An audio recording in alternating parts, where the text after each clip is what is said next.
Oke, Oke sana jadi pesanan gitu lah. tampilannya. Kita unboxing lu nah. Jadi di dalamnya ini ada yang pasti tuh mie kuning ya. Mie kuning Mie ya. kuning. Sayur. Sayurnya tuh kangkung. Kangkung. Ya ada tahu. Tahu ya. Terus ada toge. Ya. Timun. Timun.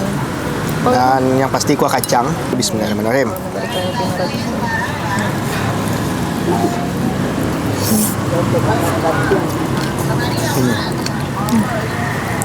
Wajar saya nyurami.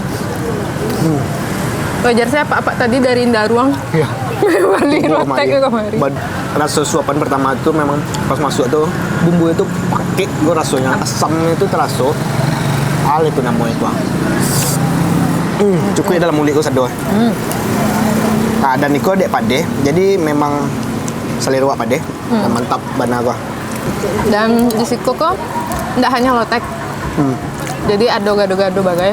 Kalau Iya gado-gado kok kata kakek tadi untuk kuahnya sendiri lah dibuat di rumah. Ah ya.